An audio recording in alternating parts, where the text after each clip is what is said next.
Creo que a los destinatarios de este seminario no hay que insistirles en la razón por la que la competencia es relevante en nuestra sociedad.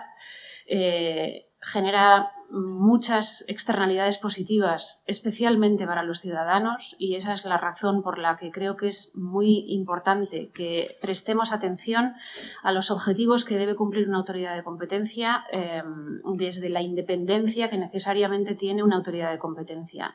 La competencia genera en la sociedad muchas ventajas.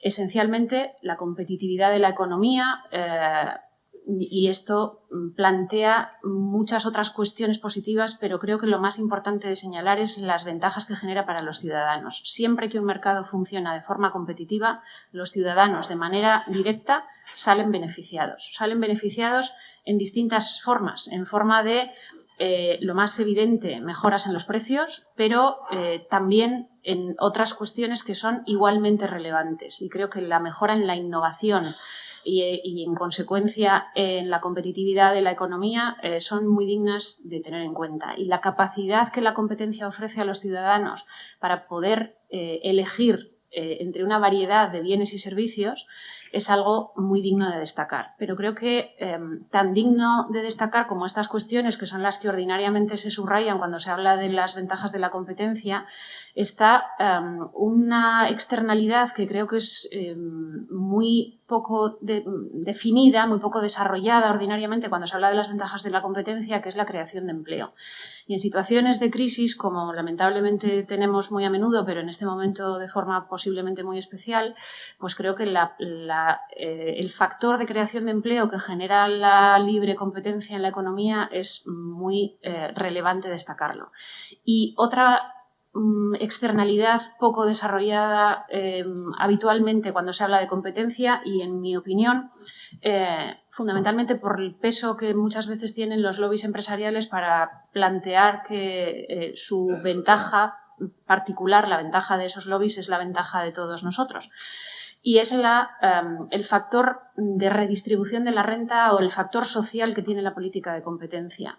Cuando una economía está cartelizada o monopolizada y, por lo tanto, hay determinados operadores que mantienen una posición de poder de mercado del que abusan o una posición de ventaja, siempre hay un sector de la población que puede acceder a bienes y servicios de calidad, que es el sector de la población que puede pagarlos. Pero cuando la economía funciona de manera competitiva, los servicios y productos de calidad son accesibles para mucha mayor parte de la población. Y esto es algo muy digno de destacar cuando hablamos de competencia. Y precisamente por eso, en las economías de la Unión Europea y en todas las economías de nuestro entorno cultural, pues se plantea que es imprescindible tener una política de competencia sólida con unas instituciones de competencia igualmente solventes que consigan esos objetivos generales, evidentemente utilizando distintas herramientas. Fundamentalmente porque lo que necesitamos es que esas autoridades de competencia consigamos, porque yo en este momento estoy trabajando en una de ellas, como os ha dicho el profesor Palma, consigan la disuasión, el efecto disuasorio. Es decir, consigamos que esas conductas contrarias a la competencia que llevan a cabo las empresas para maximizar su beneficio en contra del interés general no se produzcan. Y para conseguir ese efecto disuasorio, pues hay una serie de herramientas que es de las que yo planteaba hablarles durante esta hora más o menos que vamos a dedicar a mi charla. Aquí en esta transparencia tienen mi contacto y evidentemente tienen al profesor Palma al que pueden recurrir también. La primera cuestión que yo quiero plantear es que, aunque yo en este momento estoy trabajando en la CNMC, las opiniones que yo voy a plantear en esta charla son opiniones personales. No vinculan, por lo tanto, a la institución en la que en este momento tengo el honor de trabajar. Dicho lo cual, yo les decía que lo que buscamos es conseguir esas ventajas de la competencia, evitar, por lo tanto, las externalidades negativas que genera un mercado sin competencia, que básicamente son la discriminación entre operadores, la elevación de precios, la maximización extraordinaria del beneficio de algunos operadores frente a otros, y para eso las autoridades de competencia contamos con una caja de herramientas. Y esa caja de herramientas, pues como todas las cajas de herramientas, tiene muchos elementos y lo que necesitamos es que todos esos elementos quepan bien dentro de la caja de herramientas y que funcionen cada uno para el objetivo que pretende, pero que entre todos ellos consigamos esa maximización del bienestar social, que es el objetivo general de la política de competencia.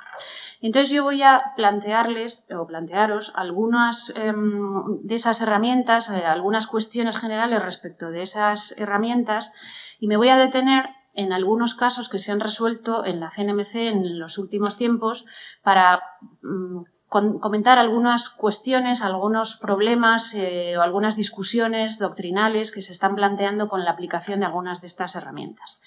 La primera de esas herramientas son las reclamaciones de daños, porque cuando existe una conducta contraria a la competencia, pues las autoridades de competencia lo que hacemos es poner sanciones, básicamente, pero esas sanciones van al presupuesto correspondiente. Entonces, cuando estamos hablando de una sanción impuesta por la autoridad autonómica, como es el caso de Andalucía, pues van las multas que pone la autoridad andaluza van al presupuesto de la comunidad autónoma y las multas que pone la CNMC al presupuesto general del Estado y las que pone la Comisión Europea al presupuesto de la Unión.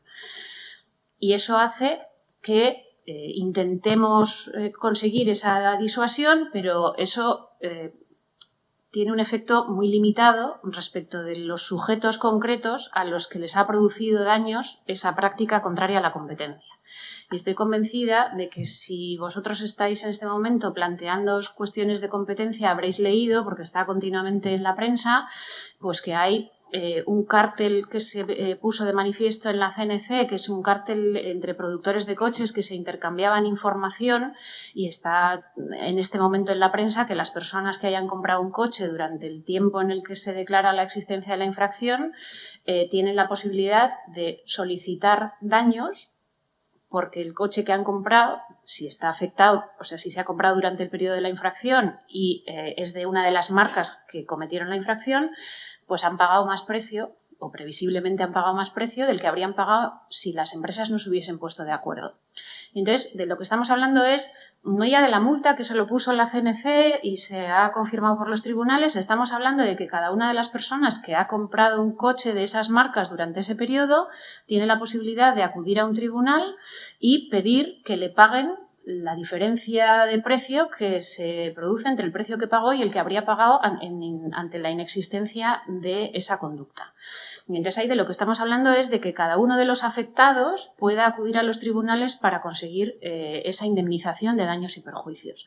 Y si os habéis preocupado un poco más por este tema, pues habréis oído hablar de una reclamación que en este momento ha dado lugar a miles de procedimientos solo en España por otro cártel que declaró la Comisión Europea, en este caso de productores de camiones. Entonces, la Comisión Europea puso una multa, insisto, la multa va al presupuesto de la Unión, puso una multa a productores de camiones, las grandes marcas que producen camiones, porque habían llegado a un acuerdo para alterar el funcionamiento del mercado y entonces había tenido una serie de implicaciones, entre las cuales la subida de precios de los camiones. Y entonces lo que se ha producido es una avalancha de procedimientos de las personas, muchas veces en este caso personas jurídicas, empresas, que habían comprado camiones durante ese periodo y de esas marcas que han pagado más precio por el camión por la existencia de la práctica ilícita. Y entonces lo que se ha producido, insisto, es que solo en España, que esto es un cártel en toda la Unión Europea, con lo cual en todos los países está pasando exactamente lo mismo, solo en España está habiendo, os digo que creo que todos los juzgados de lo mercantil, que son los que están llevando estas cuestiones, creo que será extraño que exista alguno que no haya conocido una de esas reclamaciones de daños. Y entonces ahí se están planteando una serie de cuestiones complejas técnicamente, pero que pueden resultaros de interés profesional y si tenéis que hacer trabajos también desde una perspectiva académica sobre cómo se calcula el daño para cada una de esas personas. Y entonces esto pues está dando lugar a, pues ya os digo, a mucha controversia. Y yo aquí os he recogido una sentencia de un tribunal alemán que es relevante por una cuestión concreta, que es que esa sentencia que tenéis ahí recogida, si después alguien tiene interés, yo le paso el link a la presentación esta, lo que plantea es que se presume que si existe un cártel, existe un daño. Es decir, si hay una autoridad de competencia, como en este caso de los camiones que os estoy comentando, la Comisión Europea, declara la existencia de un cártel que implica que un grupo de empresas se han puesto de acuerdo para alterar el funcionamiento del mercado en beneficio propio, eso básicamente quiere decir que lo hacen para incrementar su beneficio. Y si incrementan su beneficio, pues eso tiene una consecuencia, que es que se incrementa el precio o se reduce la calidad o se reduce la innovación, lo cual se traduce también en una cantidad económica. Entonces, los productores de camiones están intentando defender ante los tribunales, yo os puedo decir el caso español, pero parto de la base de que están haciendo exactamente lo mismo en todos los tribunales de la Unión Europea, están diciendo no. Es verdad que nos han declarado la existencia de este acuerdo anticompetitivo, pero eso no ha tenido un efecto en el precio del camión, no ha tenido un efecto respecto de los ciudadanos. Y este tribunal alemán dice no, nadie entra en una conducta ilegal si no es para maximizar su beneficio. Si maximiza su beneficio, eso tiene un efecto directo en quien adquiere el producto o servicio del que estemos hablando.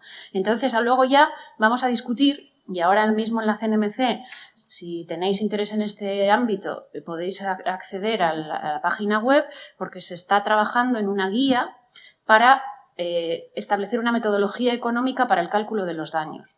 Y entonces la cuestión es que en este momento ante los tribunales los productores de camiones están haciendo pruebas, informes periciales para intentar probar que la conducta se ha producido, porque eso se ha declarado por la Comisión y no es discutible, pero que no ha habido daño y entonces que no les pueden reclamar indemnizaciones.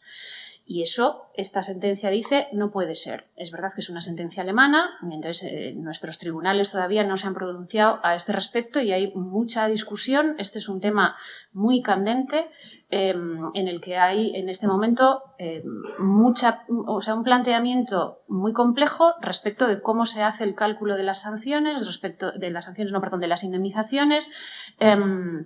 Respecto de quién tiene que hacerlo, respecto de quién tiene que probarlo, de cómo son los métodos de prueba, los demandantes en ese caso, porque es ante los tribunales, hacen unas pruebas periciales, los demandados hacen otras pruebas periciales distintas, unos intentan probar que el daño ha sido X, los otros dicen aquí no ha habido daño ninguno y el juez se tiene que enfrentar a esas dos pruebas periciales y llegar a la conclusión de cuál es el daño que se ha producido efectivamente respecto de los demandantes concretos. Y entonces lo que se está planteando en la CNMC es una guía, que es lo que está publicado en borrador en este momento en la página web de la Comisión, que asista a los tribunales para identificar cuando una prueba pericial está utilizando los parámetros económicos correctos para hacer ese cálculo. Y entonces intenta asistir a los jueces para tomar la decisión correcta porque en otro caso no podrían declarar la indemnización respecto de cada uno de los adquirentes de camiones, respecto de cada una de esas empresas. Me voy a saltar esta cuestión que la había puesto aquí, pero luego la voy a tratar más adelante. Yo hablaba de disuasión. Y una forma de disuadir a quien va a cometer una conducta ilícita es que tenga claro lo que decíamos antes, que todas las personas físicas o jurídicas que han sufrido el daño van a poder reclamarle una indemnización. Eso en nuestro ordenamiento jurídico no se ha producido en muchos casos, se ha producido ya en unos cuantos. Se ha producido en un caso histórico que es el del seguro decenal, se produjo en un caso que se llama el cártel del azúcar, en el que empresas productoras de azúcar habían llegado a un acuerdo anticompetitivo y entonces los adquirentes de azúcar acudieron a los tribunales para solicitar indemnizaciones y ahí yo consumo mucho azúcar, os lo puedo garantizar, pero no son los particulares como yo que echan azúcar al café los que van a solicitar la indemnización, pero azúcar consume Nestlé y azúcar consume quien hace galletas y quien hace, quiero decir que el azúcar tiene un efecto, tiene una utilización industrial muy potente. Entonces, la industria adquirente del azúcar hizo muchas reclamaciones de daños. Otro caso en el que se reclamaron daños en nuestro ordenamiento jurídico fue el de productores de papel. Esto es un caso histórico de la CNC en el que cuando empezó la democracia, una cosa relativamente curiosa, pues se dieron cuenta de que había que votar. Antes de la democracia no se votaba. Entonces empieza a plantear, vamos a empezar a votar, tiene que votar muchísima gente, que no haya un problema logístico porque no haya papel para las papeletas y para los sobres electorales. Y entonces el gobierno en aquel momento toma la decisión de poner en una sala a todos los productores de papel para garantizarse que iba a haber papel suficiente para crear las papeletas, los sobres, tal y cual. Y los fabricantes de papel dijeron esto es un chollo, aquí hay un comprador necesitado, luego vamos a ponernos de acuerdo y vamos a subirle el precio. Entonces se pusieron todos de acuerdo, aquí nadie hace una oferta por debajo de no sé qué, las condiciones van a ser estas, entonces lo que se hace, fijaros que estamos hablando del año 78 más o menos, y entonces vieron que esto funcionaba fenomenal, que maximizaban su beneficio muchísimo si se ponían de acuerdo, y entonces mantuvieron ese cártel durante más de 20 años. Y empezaron con los sobres electorales y luego se pasaron a todo el papel que vendían en las administraciones y luego ya, como funcionaba bien, pues empezaron con los bancos, con las universidades, con tal y con cual. Y entonces se produjo una conducta contraria a la competencia de todas esas empresas durante muchísimos años. Y entonces se declaró la existencia del cártel contrario a la competencia por parte de la autoridad de competencia y con posterioridad todos esos adquirentes de papel recurrieron a los tribunales para que les compensaran por el daño sufrido. Lamentablemente, en nuestro ordenamiento jurídico lo han hecho mucho más los bancos, por ejemplo, es decir, grandes adquirentes de papel privados que las administraciones. En España no hay una tradición de que la administración reclame daños a las empresas y esto es algo que posiblemente cambie. Pero bueno, esto es una forma. A mí me han puesto una multa y además todos los perjudicados van a los tribunales y les condenan a que paguen una indemnización. Pero ahora me voy a ir ya a la parte más de aplicación pública. Y nosotros, ¿cómo nos enteramos, las autoridades de competencia, de que pasan estas cosas? De que los fabricantes de camiones se ponen de acuerdo, de que los fabricantes de papel se ponen de acuerdo, de que todos los fabricantes de azúcar, y así sucesivamente, vamos a ver varios ejemplos. Pues muchas veces nos ponemos somos conscientes de que esto está sucediendo y podemos iniciar un procedimiento por esas dos opciones que tenéis ahí puestas en la presentación, que una es la clemencia y otras son los informantes anónimos. La clemencia básicamente lo que implica es que de esas empresas que han llegado a un acuerdo contrario a la competencia, hay una de ellas que por distintas razones, que son muy variadas, quiere colaborar con la administración. Dice, esto no puede seguir pasando y yo voy a acudir a la administración para contarle lo que está sucediendo. Entonces, una de las partes de ese acuerdo anticompetitivo va a la autoridad de competencia y le cuenta, esto se está produciendo de esta manera. Y esos son los clementes. La consecuencia que tiene la existencia de clemencia es que a ese sujeto que colabora con la autoridad de competencia, esa empresa normalmente que colabora con la autoridad de competencia, si acude antes de que la autoridad de competencia tenga conocimiento y le da noticia suficiente, se le quita la sanción. Entonces se declara la existencia de la infracción, pero sin multa. Las multas que nosotros ponemos son altas. Pueden llegar hasta un 10% del volumen de negocios del año anterior a la imposición de la sanción de cada una de las empresas. Entonces, son multas elevadas. No sé si suficientemente disuasorias y por eso nos estamos planteando esta discusión, pero desde luego son multas altas. Y entonces, muchas veces lo que sucede es que, aunque una empresa esté participando en el acuerdo, pues tiene ese incentivo a acudir a colaborar con la autoridad de competencia para que le quiten la sanción. ¿Por qué pasa esto? Pues muchas veces porque hay un trabajador, porque puede ser el clemente una persona física o una persona jurídica, porque hay un trabajador que no está contento y la inmensa mayoría de las veces porque hay una empresa que es adquirida por un tercero, el tercero compra la empresa, ve lo que está sucediendo y no quiere seguir participando en esto. Hay que tener en cuenta que por estas conductas en los países anglosajones y especialmente en Estados Unidos se va a la cárcel. Y entonces esto ya son palabras mayores, pero bueno, quiero pensar que no solo es por eso. Pero el hecho es que muchas veces cuando una empresa estadounidense adquiere una empresa europea y ve lo que está pasando, no quiere seguir participando en eso y entonces va a la autoridad de competencia y le cuenta, mire, está pasando esto. También hay otras razones. Los cárteles, como todo ente vivo, tienen distintos periodos. Entonces muchas veces los cárteles implican un reparto entre las empresas, entonces tú te quedas con una parte y yo me quedo con esta otra y al principio todo el mundo está de acuerdo, pero luego pasan los años y yo quiero más trozo de la tarta y entonces no me lo dan y entonces pues por distintas razones existe la clemencia. El tema de los informantes anónimos no es, quiero decir, es vinculado con la clemencia, pero no es lo mismo, porque el informante anónimo es una especie de denunciante que no quiere dar la cara, por entendernos. Y entonces lo que sucede muchísimas veces es que hay una empresa que tiene conocimiento porque es afectada o por lo que sea de que se está produciendo una práctica, y aquí es donde más se produce el tema de un trabajador que no quiere que le impongan determinadas obligaciones, o una persona a la que se le ha despedido, o un administrativo que ve que aquello no funciona. Por la razón que sea, hay alguien que acude a la autoridad de competencia y cuenta lo que está pasando, pero no da la cara. Entonces, lo que se ha puesto en marcha en las autoridades de competencia más modernas, la Comisión Europea fue la primera que lo hizo y después, en nuestro caso, la CNMC también lo tiene, es un buzón anónimo que no solamente es, yo creo, un hotmail y te mando un correo electrónico y no hay manera de identificar eso, sino que es un canal de denuncia anónima que permite interacción entre las partes. Sin que yo sepa con quién estoy hablando, una entidad del tipo que sea me manda una información y yo puedo preguntarles y sigo sin saber de quién estoy hablando. Y esa persona me contesta. Entonces, ese canal de denuncia anónima está resultando muy eficiente. Y está resultando muy eficiente, y os pongo el ejemplo de este caso que se resolvió, como veis, en agosto de este año por la CNMC.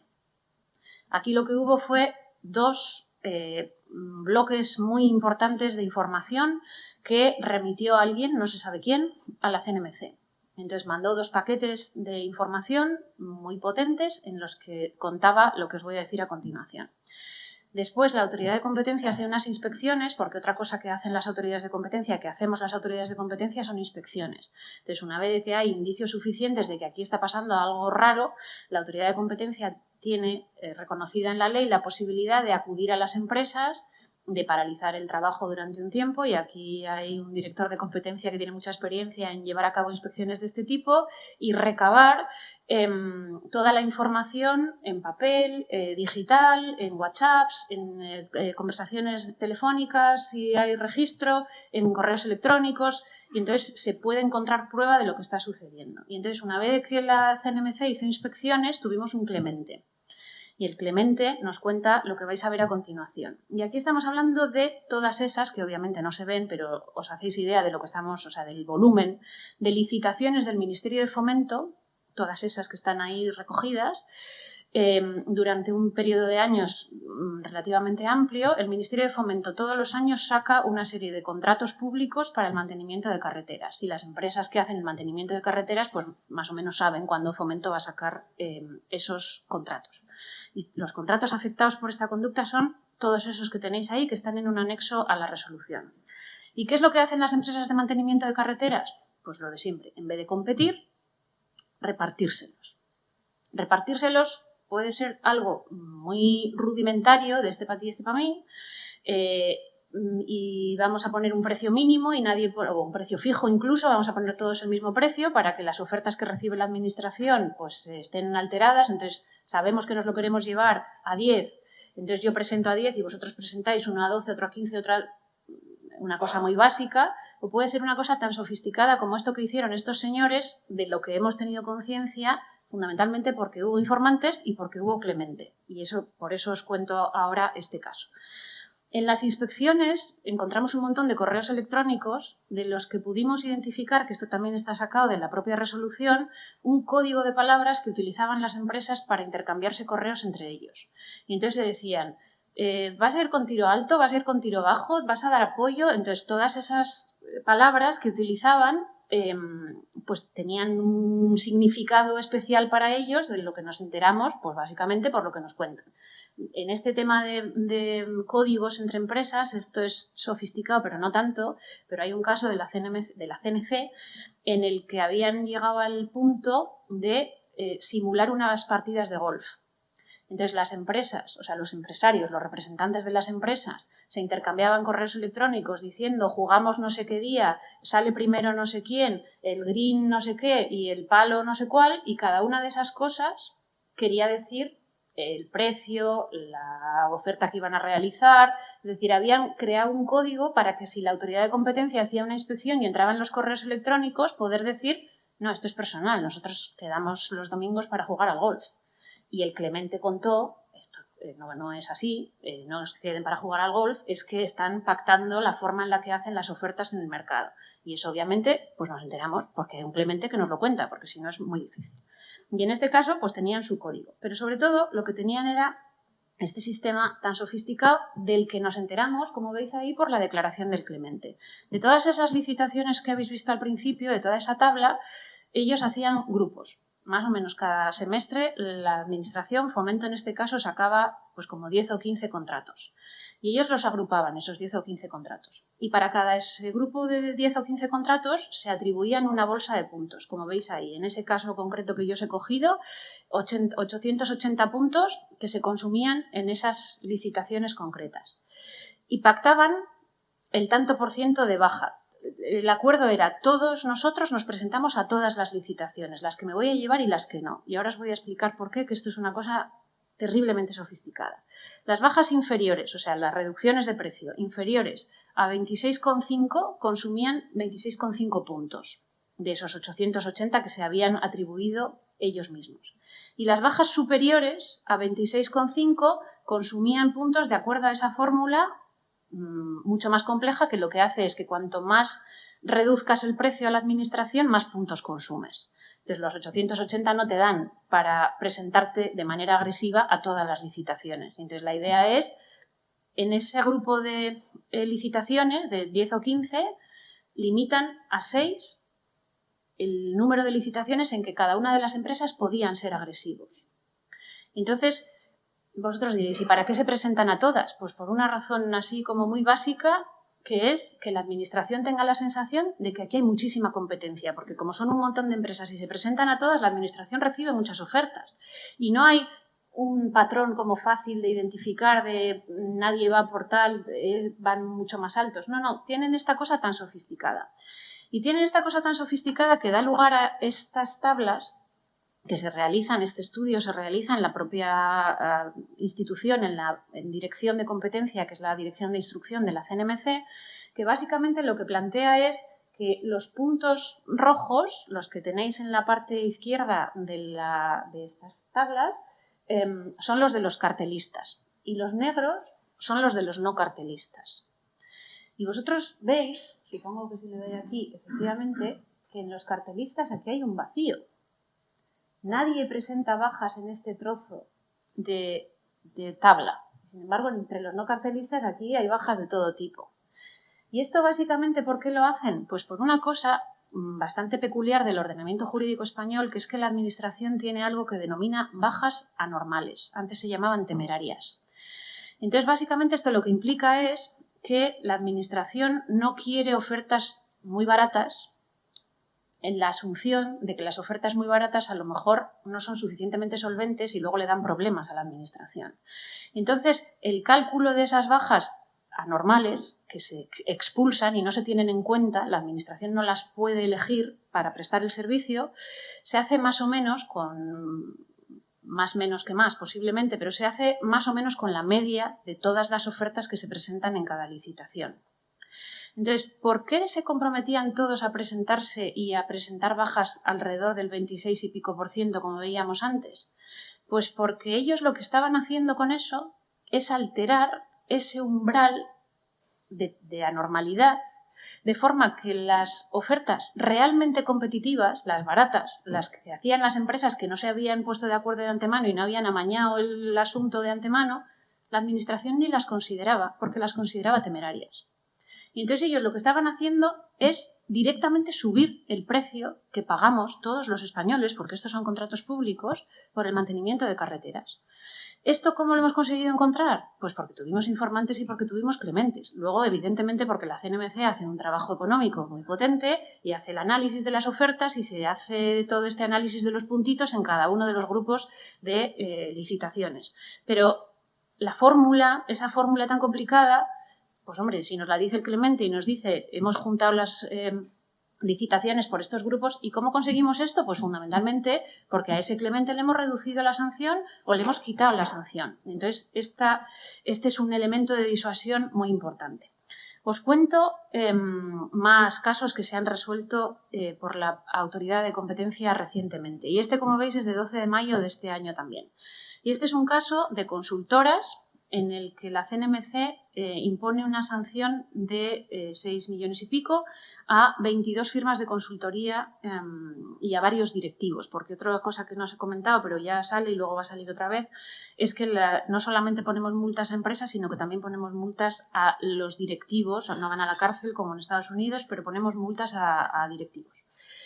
Y estas tablas que también están sacadas, o estas imágenes que también están sacadas de la resolución de mayo del año 21, lo que implican es, los puntos redondos son empresas consultoras, y ahí, pues si luego tenéis el interés de ver la presentación, veréis que son de las empresas consultoras más importantes. Y entonces aquí lo que tenemos son contratos menores que saca la administración. Si habéis estudiado algo de administrativo ya, sabréis lo que son los contratos menores, y son contratos de una cuantía reducida. Estamos hablando de contratos pequeñitos.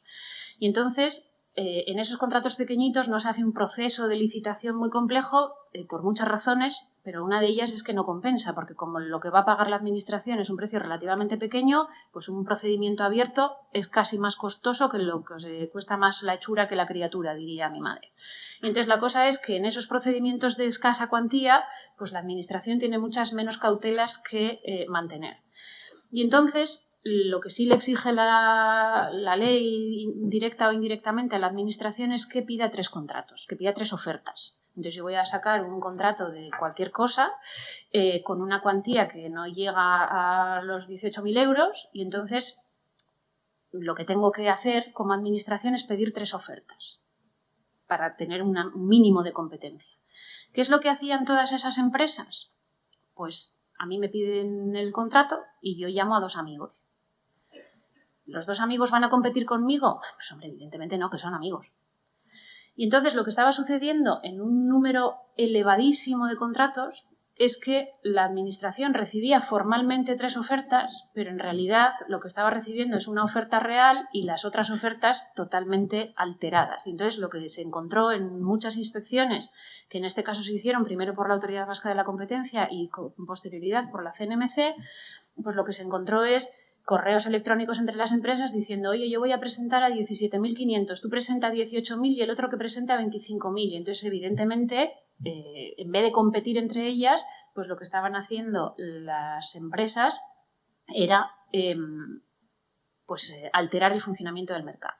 Y este asunto se produce porque hay un informante anónimo. Entonces hay una persona trabajando en una de esas empresas y entonces ve cosas raras y va a la autoridad de competencia y le cuenta: mire, yo tengo todo esto. Y eso es lo que permite a la autoridad de competencia empezar a hacer inspecciones y encontrar todos esos correos electrónicos, que muchos de ellos son feos, realmente burdos, es decir, empresas diciéndole a la administración cómo tiene que actuar. Y ahí tenéis algunos de ellos que también están recogidos en la propia resolución. Seguimos adelante. Multas, porque yo antes os decía lo de los daños, el que ha comprado el camión y quiere que le paguen la indemnización, pero nosotros ponemos multas de las que van a los presupuestos generales del Estado.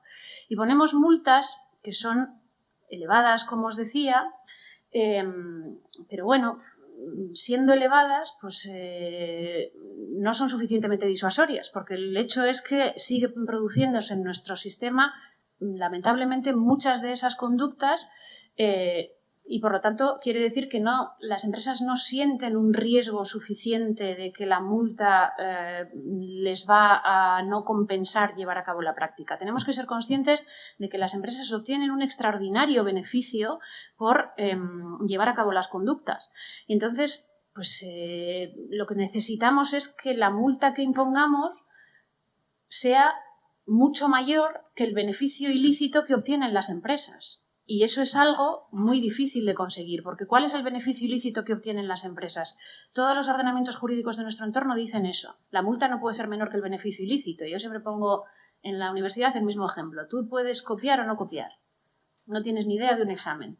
Y vas con chuleta o sin chuleta. Si yendo con chuleta tienes una posibilidad de aprobar y si te cazan no pasa nada, pues vete con chuleta. Pues esto es lo mismo. Y no puede ser.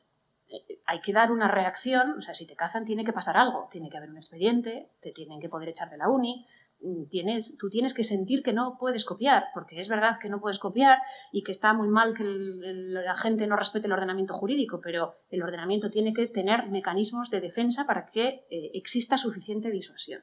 Y ante esta cuestión, pues lo que nosotros tenemos es una situación jurídica compleja en nuestro ordenamiento, porque nosotros tenemos en la ley esa posibilidad de que las multas lleguen hasta el 10% de volumen de negocios de la empresa, pero tenemos una sentencia del Tribunal Supremo que nos impide aplicar el método de cálculo que utiliza la Comisión Europea.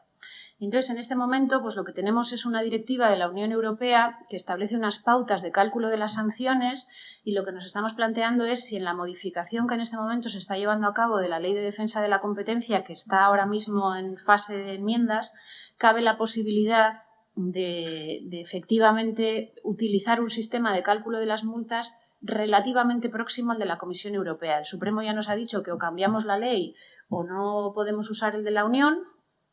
Entonces vamos a intentar cambiar la ley, pero si no conseguimos cambiar la ley, pues vamos a buscar una forma de que nuestras multas sean suficientemente disuasorias. Y en eso estamos en este momento también en la CNMC.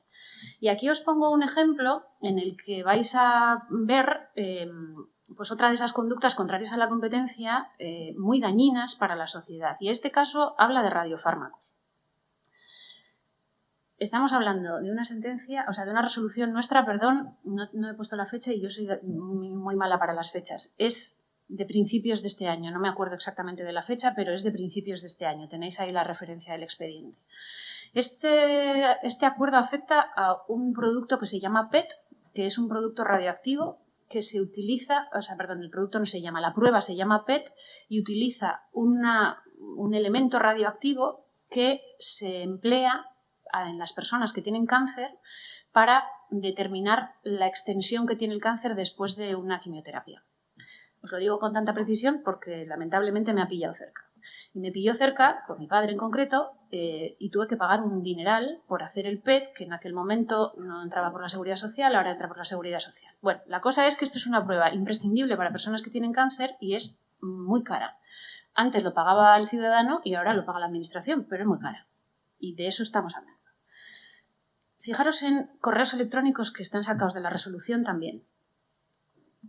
He quedado con la son dos empresas que producen este producto radioactivo que se utiliza para hacer esta prueba. Son AAA e IVA. Y dicen, he quedado, una de las empresas, con la directora comercial de la otra, para decirle que el Oviedo es nuestro. Es decir, los hospitales de Oviedo se los queda una de las empresas. Y la comercial dice, toma, para ellos Salamanca. A mí con que Oviedo es nuestro me vale. Esto obviamente la administración, los hospitales que compran el producto, que son públicos y privados, no lo saben. Los hospitales van a recibir una oferta de cada una de ellas. Pero ellos se han puesto de acuerdo de antemano. Y si se han puesto de acuerdo de antemano, obviamente es para alterar el funcionamiento del mercado, de forma que aunque la administración recibe o el adquirente recibe dos ofertas, las dos ofertas están amañadas entre ellas. Entonces, como yo voy a ofrecer a 10, tú ofreces a 15. Me lo voy a quedar a 10, aunque podría ofrecerlo a 8. Y de eso es de lo que estamos hablando en esta conducta. Y aquí fijaros en lo que hacía esta gente. Tenéis aquí el ciclotrón, que es la máquina en la que se produce ese elemento radioactivo. Y el elemento radioactivo, como podéis imaginar, tiene una vida útil porque la radiación se va perdiendo y entonces hay que utilizarlo rápido. Entonces, lo que dicen es que hay que prestar el servicio desde el ciclotrón, la máquina que produce el elemento ese, que esté más cercano al hospital. Pero fijaros en que aquí estamos en Asturias, el ciclotrón cercano es de IVA, pero el titular del contrato es AAA. Ahora, ¿quién suministra? IVA. Entonces, ¿por qué hacen esto? Pues porque los titulares del contrato siempre son los que tienen el ciclotrón más lejos y luego subcontratan al que tiene el ciclotrón más cerca. ¿Y por qué hacen eso? Pues para llevarse una comisión. Entonces, el hospital paga de más en todos los casos y esto obviamente lo pagamos entre todos.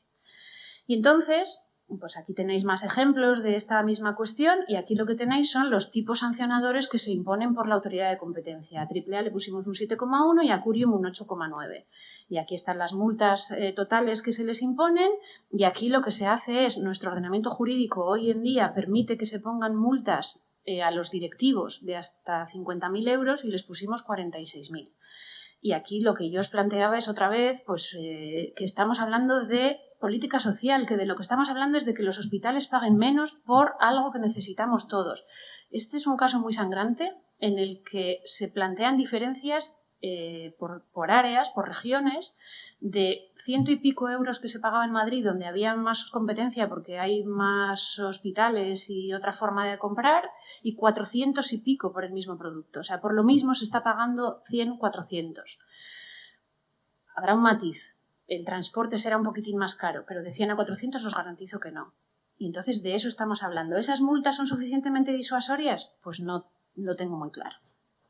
Voy a otro caso, a otro elemento de disuasión. Vosotros os estáis dando cuenta de que muchos de los casos que resolvemos en las autoridades de competencia, y esto nos pasa a nosotros en la CNMC y les pasa exactamente igual, creo, en la autoridad andaluza, es que la contratación pública es un nicho inmenso en el que las empresas coluden. Las empresas alteran el funcionamiento de los contratos públicos. Y la cuestión es, ¿tiene alguna responsabilidad la Administración en esto? Pues bueno, el hecho es que históricamente en España hay bastantes casos, y la autoridad andaluza tiene unos cuantos, en que se ha declarado responsable a la Administración en una cierta medida. Y el hecho cierto también es que en la CNMC en los últimos años no se está declarando responsable a la Administración. Y entonces aquí pues lo que tenemos son una serie de cuestiones jurídicamente relevantes para plantearse si hay que meter a la Administración en los procedimientos o no. No sé si es muy razonable ponerle una multa a la Administración, porque si tú le pones una multa a la Administración, al final la Administración somos todos, entonces va a pagar la multa el ciudadano en última instancia. Pero claro, ante esa situación, dejarle fuera del expediente a la Administración traslada, y aquí estoy hablando y lo vuelvo a recordar a título personal y no en nombre de la CNMC, traslada a la ciudadanía una idea de que se puede por parte de la Administración mirar hacia otro lado, como poco, cuando ve cosas raras en los contratos. Y si volvemos otra vez al caso de las consultoras, cuando la Administración le dice a una empresa, dame otros 2 contratos, pues hombre, es un poco naif pensar que van a competir entre ellos, como mínimo. Entonces, ¿se le mete a la Administración o no se le mete a la Administración? Pues lo que nosotros tenemos es una sentencia que os he recogido aquí del Tribunal de Justicia de la Unión Europea que dice que el concepto de operador económico tiene que permitir el efecto útil del derecho de la competencia, del derecho de la Unión.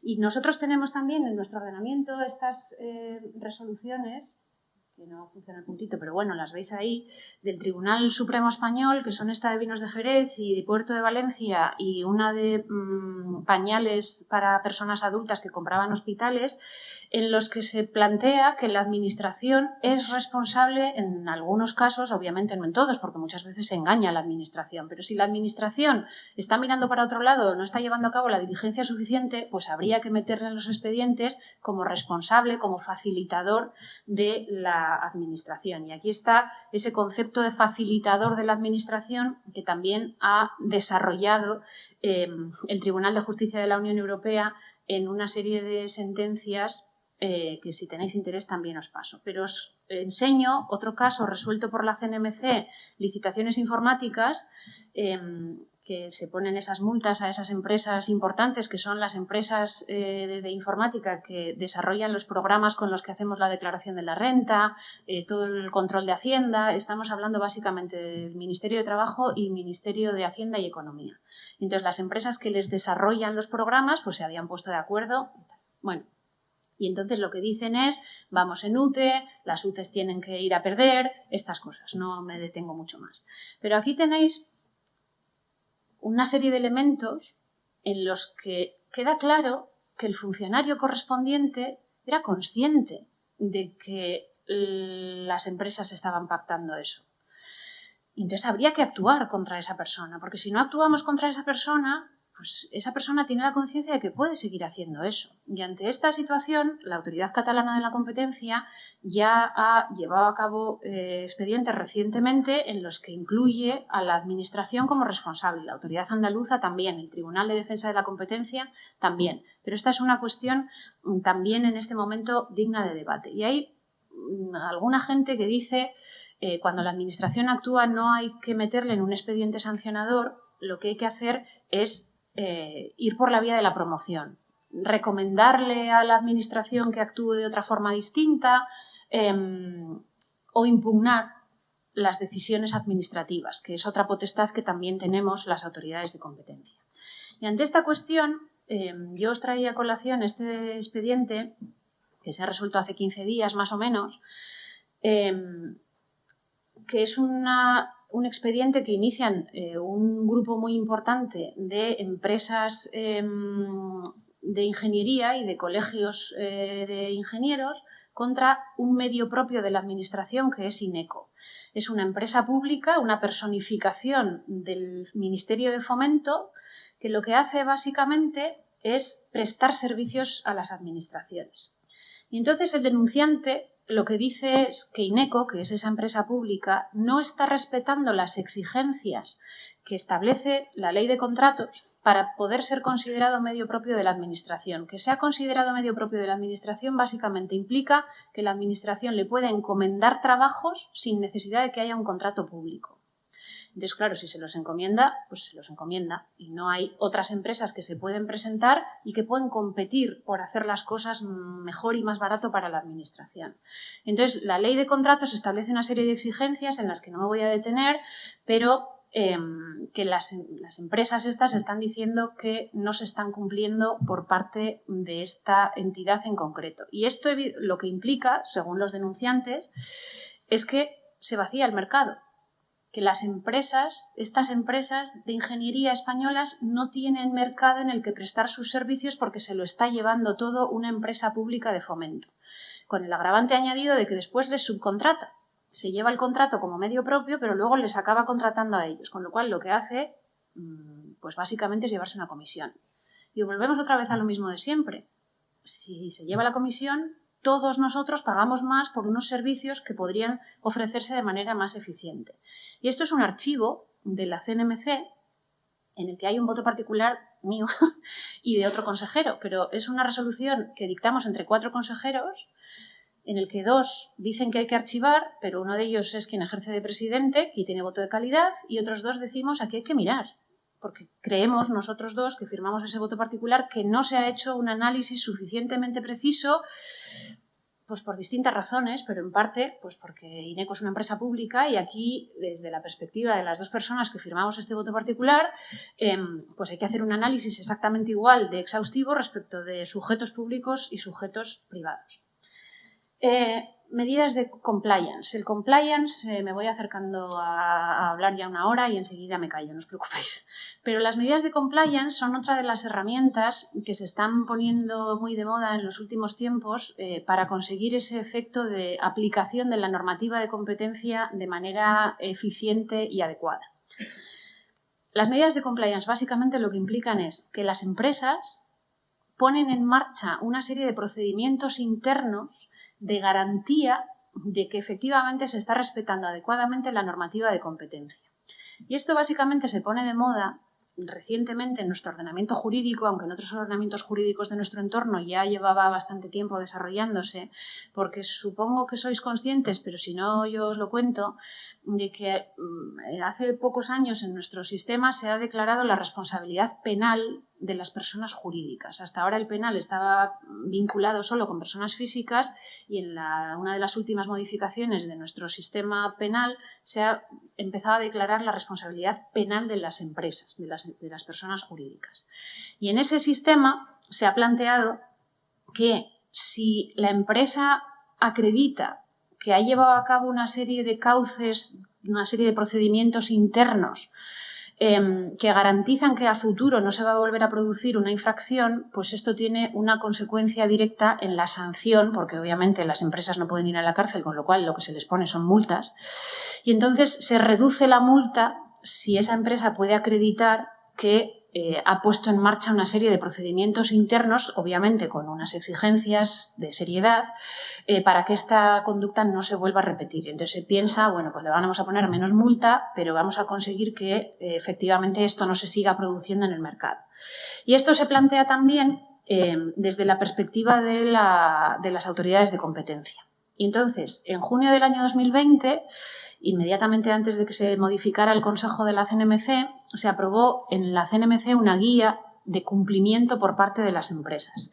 No sé si se ve bien, posiblemente de lejos no lo veáis muy bien, pero lo que tiene ese punto tercero de la guía de la CNMC son los elementos que la CNMC considera que debe tener un programa de compliance en una empresa para considerarse suficientemente sólido. Y entonces, pues esos elementos básicamente lo que implican es que se busca que efectivamente haya una conciencia dentro de la empresa de que estos acuerdos, de yo le llamo a mi amigo, de vamos a fijar un precio, de vamos a repartirnos las conductas, son contrarios a la competencia. Porque hay que ser consciente de algo. Muchísimas veces los operadores no saben que lo que están haciendo es ilegal. Ellos lo que están haciendo es incrementar su beneficio. Y en casos pequeños, como suele suceder en las autonómicas, cuando yo trabajé en la Autoridad de Competencia Vasca, nada más entrar, impusimos una sanción a unos traumatólogos que se habían puesto de acuerdo para fijar unos precios mínimos respecto de las aseguradoras. Las aseguradoras les habían denunciado ante la Autoridad de Competencia y les pusimos una multa. Y yo siempre recordaré a uno de los traumatólogos que vino cuando terminó todo el procedimiento, que acabó con una especie de acuerdo de la sanción que se iba a poner, que me dijo: ¿me puedes explicar por qué nos habéis multado? Porque yo me estoy defendiendo frente a la aseguradora. Ya, pues te puedes defender frente a la aseguradora. Decía, si te rompes una pierna, yo te ayudo, pero tú dime por qué nos habéis puesto la multa. Claro, para ellos lo natural es, a ver, la aseguradora es una empresa muy grande, me está imponiendo unas condiciones y entonces yo me defiendo pactando con mis amigos que no vamos a poner un precio por debajo de este. Pues es que eso es ilegal.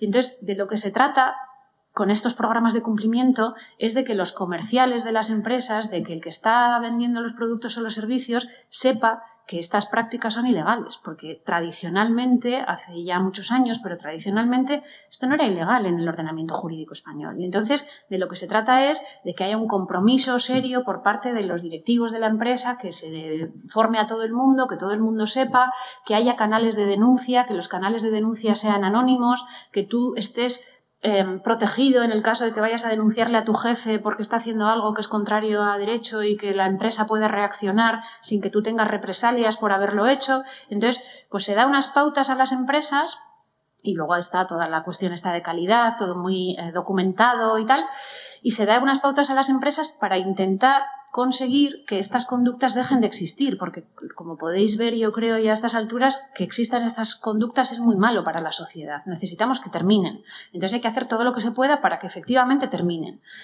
Y después hay una segunda parte en esta guía y hay una discusión altísima en todas las conferencias sobre competencia, sobre qué consecuencias tiene prácticas la imposición, la puesta en marcha de estos programas de cumplimiento. Y las empresas y los abogados lo que defienden es que como poner en marcha estos procedimientos es muy caro, pues que esto tiene que tener una consecuencia en la reducción de las sanciones. Y hay otros autores, y la Unión Europea, por ejemplo, y las autoridades estadounidenses también, son bastante reticentes a reducir las multas por la existencia de programas de cumplimiento, porque lo que dicen es, si el programa de cumplimiento funciona, lo que no tienes que hacer es infringir las normas. Y si no funciona, pues es que no era muy bueno el programa. Entonces ahí está esa discusión, ese tira y afloja de si efectivamente hay que reducir las multas o no hay que reducir las multas, pero obviamente que existan programas de cumplimiento es algo positivo. Yo os traigo a colación el caso, mira, aquí tenemos la fecha de lo de consultoras, 11 de mayo del 21, os traigo a colación el único caso en el que hasta ahora el Consejo de la CNMC ha reducido una sanción a una empresa por haber puesto en marcha ese programa de cumplimiento. Y lo que hizo la empresa, que en concreto es Indra, como tenéis ahí, es poner en marcha sesiones de formación, establecer un manual de prevención de las conductas, sancionar a los empleados que habían incumplido las obligaciones, llevar a cabo una investigación interna de por qué había sucedido eso y despedir a un trabajador. Y además de todo eso, colaboró con la CNMC una vez iniciado el procedimiento, y dio a la CNMC más información de la que nosotros teníamos sobre cómo se estaba llevando a cabo la conducta. ¿Eso es programa de cumplimiento? Pues bueno, es dudoso. Pero el hecho cierto es que esto genera eficiencia. Y entonces, ante esa colaboración de la empresa con la administración, con la autoridad de competencia, quiero decir, pues lo que se hace es reducirle la sanción en un 10% y hacer una referencia a la prohibición de contratar, de lo que vamos a hablar a continuación. Me voy a saltar estas cuestiones de las personas físicas y me voy a la prohibición de contratar para no alargarme mucho. La prohibición de contratar es una máquina muy potente que de momento no ha funcionado muy adecuadamente. Tenemos un Porsche en el garaje, yo creo, pero tenemos un Porsche. La prohibición de contratar lo que implica es que a esas empresas a las que se les ha declarado responsables de una infracción les podemos prohibir que contraten con la administración durante un determinado tiempo y con un determinado alcance. Entonces, lo que dice nuestro ordenamiento jurídico desde hace relativamente poco tiempo es que cuando una empresa es declarada responsable de una infracción de defensa de la competencia, además de ponerle la multa y además de los daños, pues cabe la posibilidad de que se le prohíba que contrate con la administración durante un determinado periodo de tiempo. Esto, para muchas empresas, es mucho más relevante que todo lo anterior, fundamentalmente en aquellos casos en que una parte relevante de su volumen de negocios se vincula con contratos públicos. Entonces, hay muchos casos en los que si tú impides a una empresa contratar con la administración durante un tiempo, pues esa empresa tiene serios problemas de viabilidad. Y entonces se tiene cuidado. Quiero decir, vale, yo pago la multa. Como he tenido mucho beneficio, pues pago la multa. Pago las indemnizaciones. Bueno, pues como el beneficio era tan alto, pues también pago las indemnizaciones. Pero claro, si me impiden que contrate durante 3 años con la administración, a lo mejor tengo que cerrar. Y entonces esto hace que la gente se ponga las pilas. ¿Por qué yo os digo que esto es un Porsche? Pues por lo que acabáis visto, por lo que acabábamos de decir. Esto es una cosa muy potente. ¿Y por qué os digo que está en el garaje? Pues porque hasta ahora, aunque la ley dice que la prohibición de contratar se deriva directamente de la existencia de la conducta, de que se declare la existencia de la infracción, no se ha declarado por la Autoridad Española de Competencia, por la CNMC, en ningún caso la duración y el alcance de esa prohibición de contratar. Sí lo han hecho la Autoridad Catalana de Competencia y la Autoridad Gallega de Competencia. Y por lo que tengo entendido, la Autoridad Andaluza está a punto de hacerlo. Y por lo que yo espero, la Autoridad Española también estará a punto de hacerlo. Pero esto es más lo que yo espero que lo que se haya decidido. Ya sabéis que nosotros actuamos en consejo. Yo he hecho unos cuantos votos particulares diciendo que habría que hacerlo y ahora estamos en fase de discusión de si se va a hacer o no se va a hacer. El hecho cierto es que hasta ahora lo que ha hecho la CNMC es mandarle esto al Ministerio.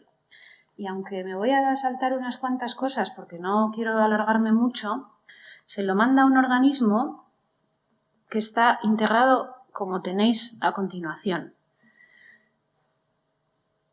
Representantes de organizaciones empresariales representativas de los sectores. Entonces, quien decide la duración y el alcance de la prohibición de contratar es el lobo protegiendo a las ovejas. Y esto no puede ser desde mi perspectiva personal, insisto. Y el hecho cierto es que hasta ahora pues no se ha hecho y aquí yo os recogía bases jurídicas por las cuales tengo que hacer y ventajas por las que creo que es necesario que la autoridad de competencia se pronuncie sobre esa duración y alcance. Entonces creo que esto es el Porsche que hay que sacar del garaje, que hay que empezar a mandarlo por la carretera y empezar a correr con él. Y con esto, porque me salto todas las cuestiones más técnicas, me voy a la conclusión, porque ya llevo 59 minutos hablando. Y me voy a la conclusión de que esta foto no puede existir. Nosotros somos el perro y tenemos que ser el perro. Yo estoy acostumbrada a que me digan que soy el Rottweiler. Pues es que sí, soy el Rottweiler. Soy pequeñita, pero soy el Rottweiler. Y entonces lo que no puede ser es que el gato esté dormido.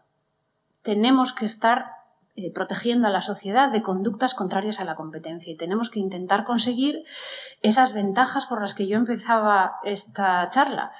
Básicamente, mejores precios, más calidad, más innovación, más competitividad de la economía, más creación de empleo y protección del interés general. Y para conseguir todo eso, lo que tenemos es que fomentar el uso de todas esas herramientas. Y con esto acabo justo en la hora. Y muchas gracias.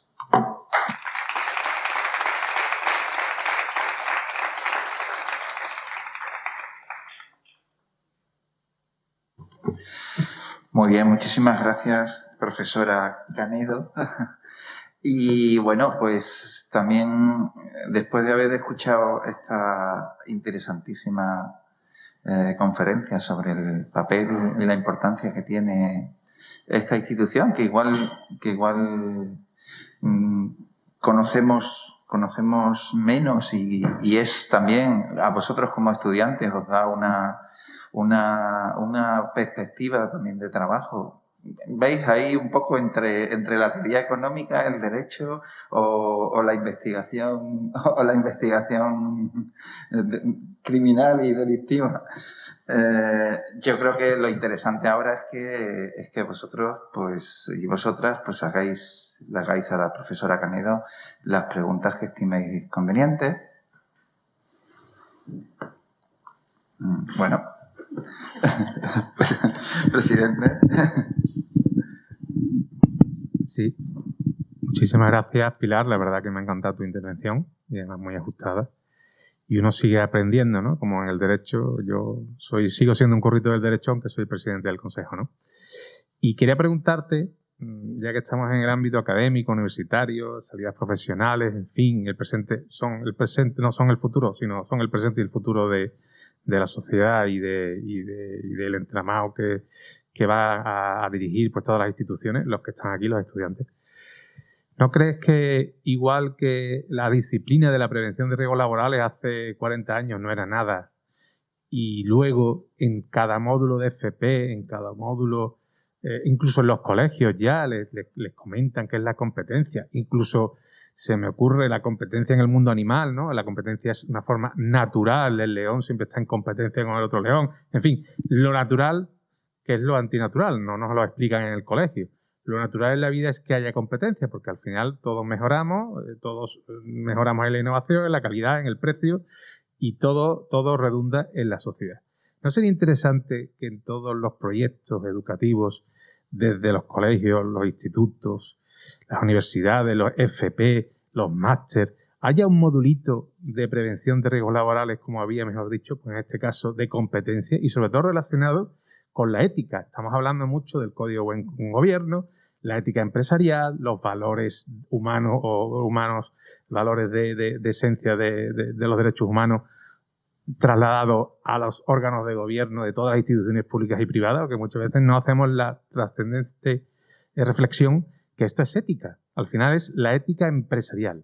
Esto es totalmente, pues, una corrupción. Yo tengo una empresa, amigo con otra empresa, eres mi compadre, yo soy un corrupto, tú eres un corrupto, y entonces el mercado es nuestro. Esto nunca se entiende hasta que no lo expliquemos, y al final es muy, muy interesante porque todo el mundo lo entiende. Parece que la competencia es una cosa muy complicada, pero es el día a día de la empresa. Y yo cuando veces que alguna charla, al final lo bajo tanto que digo, al final hay que popularizar el derecho y la política de competencia diciendo, esto es ética, al final es ser buena persona, es el buen empresario. Si al final es la ética profesional, hay que llevarla a esto y luego ya explicar, como tú has explicado perfectamente, mucho mejor que yo, lo que significa la práctica y la tesis y la praxis de la competencia. Muchas gracias. Vamos, no puedo estar más de acuerdo. Lo que pasa es que aquí estamos en un seminario que lleva 27 años, creo, con lo cual este es posiblemente uno de los lugares donde menos hay que predicar porque estamos predicando al coro.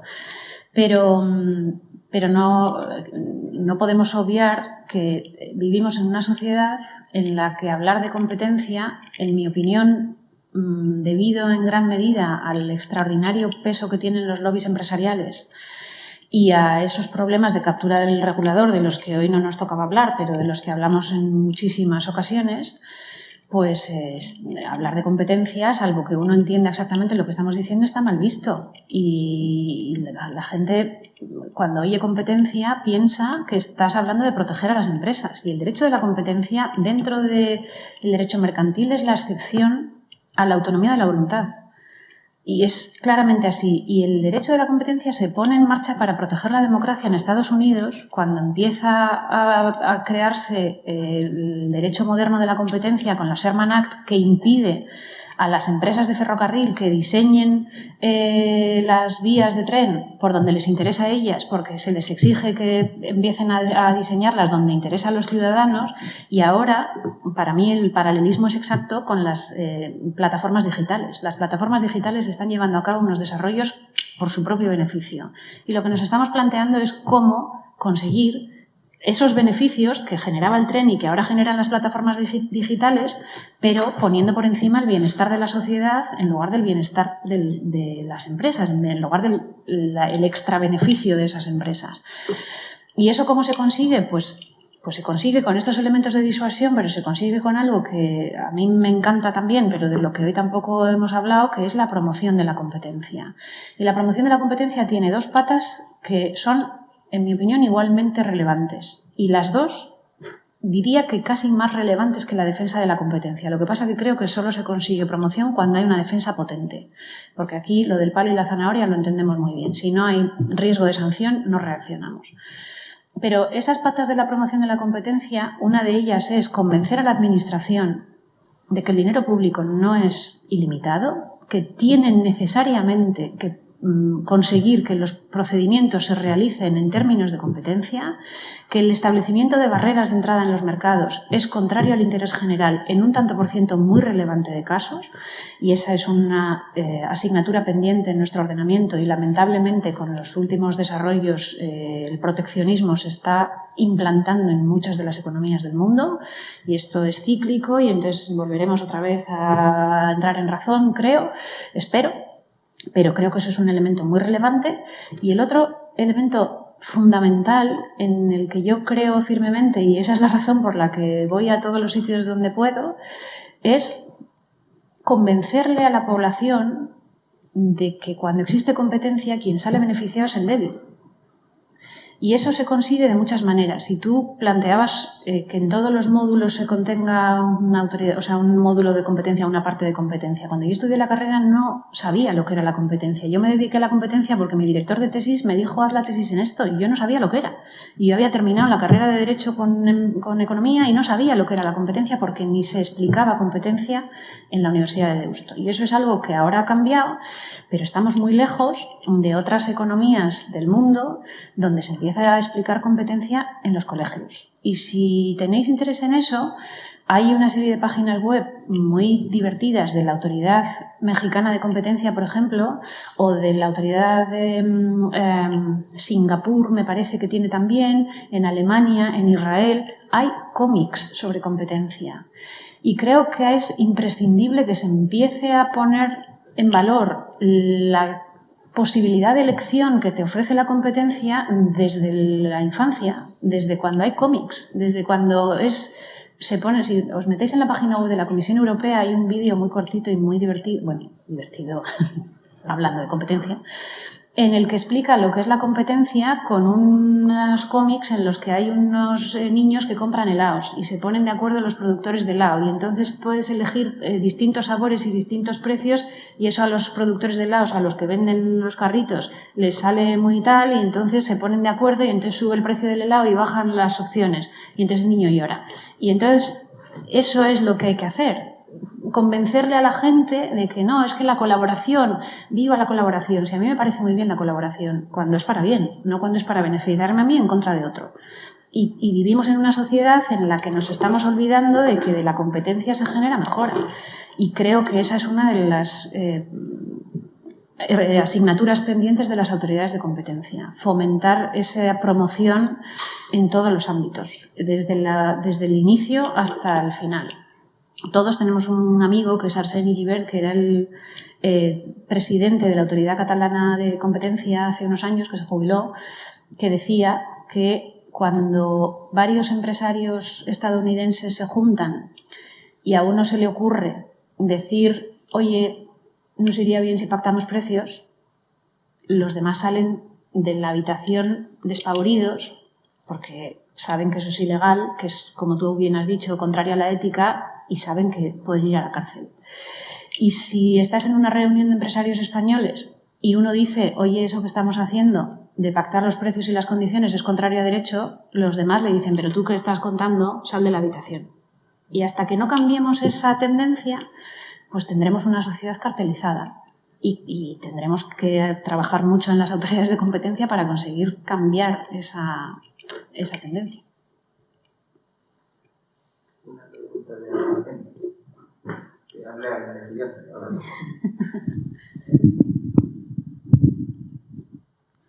Muy buenas. En primer lugar, muchas gracias por su aportación a la conferencia de hoy. Y en cuanto a mi pregunta, ¿cree usted que es muy fuerte la correlación entre la competencia y la calidad democrática? Sí. Sí, sinceramente. Creo que cuando existe competencia, lo que existe es un empoderamiento directo del usuario del producto o del servicio. Se ve no solamente, y no especialmente, te diría, con cuestiones empresariales como con cuestiones de barreras de entrada. La posibilidad de elección del consumidor, del usuario, del ciudadano, se verifica cuando existe competencia. Cuando la administración toma por ti decisiones, hay cuestiones en las que la competencia tiene que limitarse, ¿eh? O sea, quiero decir, esta es una premisa de la que no he partido y de la que suelo partir. Yo, como acabáis de ver, me dedico toda mi vida a la competencia y creo firmemente en las ventajas de la competencia. Y a pesar de todo, creo que hay valores superiores a la competencia que deben ser protegidos. La competencia siempre cede frente a una razón imperiosa de interés general. Lo que sucede es que esa determinación de cuáles son razones imperiosas de interés general no la tiene que hacer el operador, ni muchísimo menos, ni cada uno de nosotros, sino que tiene que ser el Parlamento quien realice esa definición de cuáles son las razones imperiosas de interés general. Quizá, como no he partido de esa premisa, no ha sido correcto el enfoque desde el principio. Y eso es obviamente así. Entonces, a mí no se me ocurriría decir que la competencia, o sea, un análisis economicista debe inspirar una toma de decisión en cuestiones de educación o que debe inspirar una toma de decisión en cuestiones de sanidad. No, creo que no. Creo que las decisiones en esos ámbitos de razones imperiosas de interés general o de protección del medio ambiente o de lo que se consideran esas razones imperiosas de interés general siempre prevalecen respecto de la competencia. Pero te acabo de poner el ejemplo de la sanidad, que es como, o sea, nadie querría que se tome la decisión de si te operan de la rodilla o no te operan de la rodilla porque se obtenga más o menos beneficio de la operación, porque obviamente eso no es el caso. Dicho lo cual, creo que radiofármacos es uno de los ejemplos en los que yo quiero que se tome la decisión de si a un sujeto se le hace el PET o no se le hace el PET, no porque sea cara o barata la prueba. Quiero que se tome la decisión por razones médicas. Y entonces, hasta ahí prevalece la razón imperiosa de interés general respecto de la competencia. Pero quiero que cuando se va a comprar el PET haya competencia entre las empresas, porque entonces conseguiré que le hagan PET a más gente. Y por eso creo que hay una vinculación directa con la democracia. Porque cuando la administración toma la decisión de que no haya VTCs en una ciudad, cosa que es muy habitual lamentablemente en nuestro ámbito, para proteger a un operador incumbente como son los taxistas, está privándole al ciudadano de la posibilidad de elegir si quiere el servicio de taxis o quiere el servicio de VTC. Porque cuando se ponen limitaciones no justificadas a la apertura de nuevos negocios en el ámbito de la hostelería, se le está privando al ciudadano de elegir entre un modelo determinado u otro. Y entonces nos vamos a otra conferencia la que yo también estoy muy contenta, pero tenemos que plantearnos cuáles son las razones imperiosas de interés general y cuándo existen fallos de mercado. Y eso está todo muy estudiado, pero lo que también está muy estudiado y es vigente en el ordenamiento jurídico español es un artículo de la Ley de Procedimiento Administrativo que dice que siempre que se haga una limitación a la competencia debe ser imprescindible para proteger la razón imperiosa de interés general o el fallo de mercado. Y siendo imprescindible, la opción por la que se opte tiene que ser la menos restrictiva de la competencia posible y sin que exista discriminación. Porque ante esos paraguas grandilocuentes del medio ambiente o de la educación o de la sanidad, muchas veces se enmascaran razones espurias es a las que tenemos que tender. Tenemos que evitar esas razones espurias. Tenemos que proteger las razones imperiosas de interés general, pero no dejarle a un sujeto que beneficie a su amigo diciendo que es que esto es de proximidad. No, yo no quiero que beneficies a tu amigo. Quiero que haya menos, no me sale la palabra, pero CO2 en la sociedad. Vale, pues entonces vamos a ver si lo que haces cumple el objetivo que pretendes. Entonces, creo firmemente que, partiendo de esa premisa, la competencia protege al ciudadano y en consecuencia, a la democracia.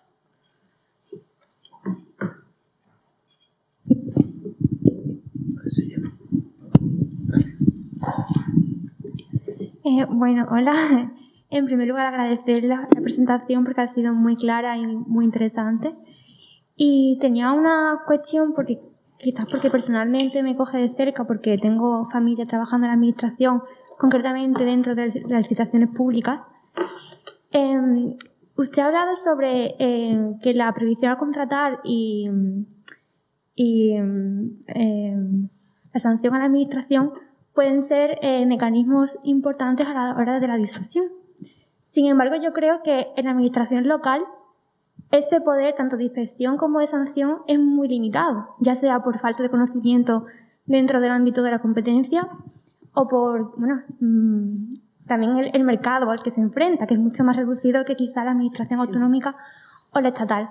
Entonces, mi pregunta era si la CNMC es consciente de esas limitaciones a la hora de, establecer los parámetros para sancionar a una empresa o para impulsar también la competencia dentro de la administración local, que al final es la más directa al ciudadano. No sé cómo lo ves. Pues mira, parece que hemos pactado la pregunta porque este martes, o no, el miércoles, no me acuerdo, un día de esta semana, no sé si el martes o el miércoles, se lanzó un proyecto por parte de la CNMC en colaboración con las autoridades autonómicas de competencia, y en concreto se lanzó en Barcelona porque la primera iniciativa la ha llevado a cabo la Autoridad Catalana de Competencia, de fomento del conocimiento de las herramientas de competencia en los municipios.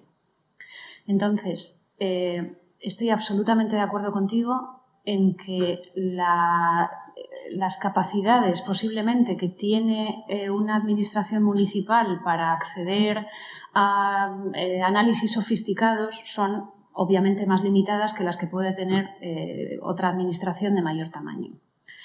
Dicho lo cual, yo, que creo firmemente en la descentralización de las autoridades de competencia y que he trabajado en una, creo que es imprescindible la descentralización precisamente por la cercanía que una autoridad autonómica tiene con administraciones más pequeñas y con administraciones muy descentralizadas como existen en nuestro ordenamiento jurídico y creo que en todos los del mundo en el ámbito municipal.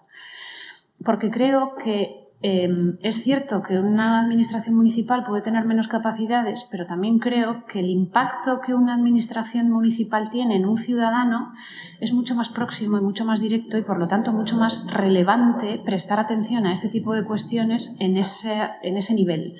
Entonces, me parece que la colaboración, que ya te digo que se ha puesto justo en marcha públicamente esta semana, entre la autoridad estatal, o sea, la CNMC, y las autoridades autonómicas, con ese proyecto de fomento de las iniciativas de desarrollo de programas de competencia en los municipios, tiene esa extraordinaria virtualidad que es acercarle la competencia a los ciudadanos.